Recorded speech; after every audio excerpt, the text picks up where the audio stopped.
Richard Ramirez, dubbed the Night Stalker, was an American serial killer who murdered at least 14 people and tortured dozens more before being apprehended in 1985.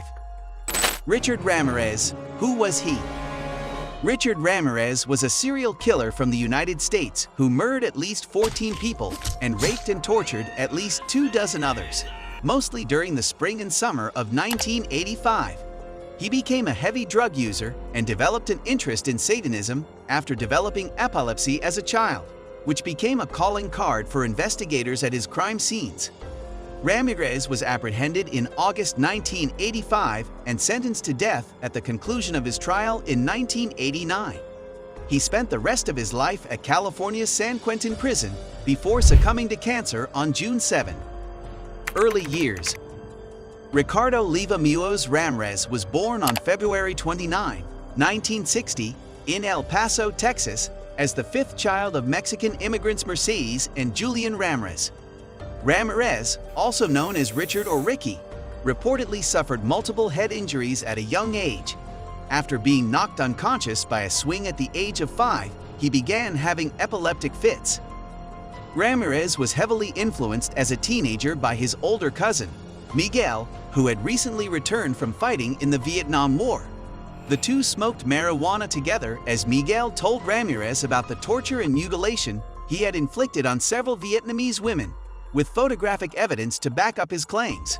Ramirez was 13 years old when he witnessed his cousin murder his wife. Ramirez dropped out of school in the 9th grade and was arrested for the first time for marijuana possession in 1977. He soon moved to California, where he became addicted to cocaine, committed burglaries, and developed an interest in Satanism.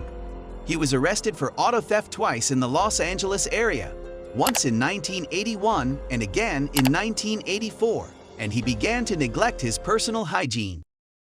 Murders as an example. On June 28, 1984, Ramirez's then first known murder occurred. The victim was 79-year-old Jenny Vincow, who was sexually assaulted, stabbed, and killed during a home burglary. A spree of brutal murders, rapes, and robberies ensued, leaving dozens of victims in its wake. Ramirez struck again nearly 9 months later. He attacked Maria Hernandez, who managed to flee, and then killed her roommate, Dale Okazaki, on March 17, 1985. Not satisfied with these assaults, Ramirez shot and killed Cylene Yu the same evening, sparking a media frenzy that dubbed Ramirez the Valley Intruder. On March 27, Ramirez murdered 64-year-old Vincent Zatzara and his 44-year-old wife, Maxine, using an attack style that would become a pattern for the killer. The husband was shot first, followed by a brutal assault and stabbed to death. Ramirez also gouged out Maxine Zatzara's eyes in this case.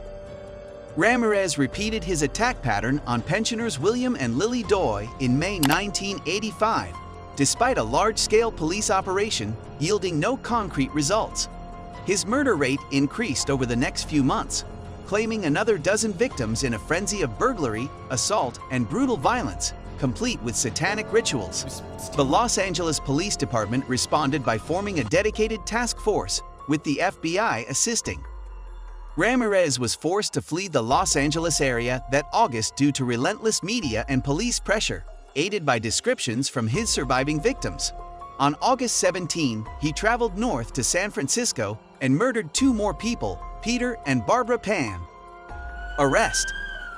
Ramirez was apprehended shortly after his final night of terror on August 24, 1985. He was first seen outside a Mission Viejo home, where he unintentionally left a footprint, before a witness noted his car and license plate.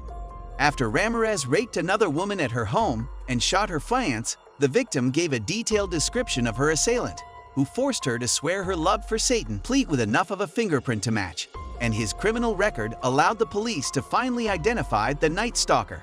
Ramirez was apprehended on August 31 after being badly beaten by East Los Angeles residents while attempting 2 carjackings, thanks to national TV and print media coverage featuring his prison photo, as well as a series of clues from witnesses and survivors. Sentencing, conviction, and trial. Ramirez sat in jail as his trial was repeatedly postponed due to a slew of motions and squabbles between prosecutors and defense attorneys. Because the geographical spread of the crimes complicated the scope of the trial with jurisdictional issues, some of the charges against Ramirez were dropped to shorten what was becoming a lengthy journey to justice. The jury selection process was finally completed on July 22, 1988, and the trial began the following January. During this time, Ramirez gathered a cult-like following of followers, many of whom were dressed in black as Satan worshippers. Ramirez himself often dressed in black, along with dark shades, for his courtroom appearances. On August 14, 1989, one of the jurors was found murdered, but rumors that Ramirez had orchestrated her death were unfounded. On September 20, 1989, the jury returned a unanimous guilty verdict on all 43 charges, including 13 counts of murder, 5 counts of attempted murder, 11 counts of sexual assault, and 14 counts of burglary. The same jury recommended the death penalty on 19 counts 2 weeks later. Ramirez responded as he exited the courtroom. "What's the big deal? Death comes with the territory. I'll see you at Disney World."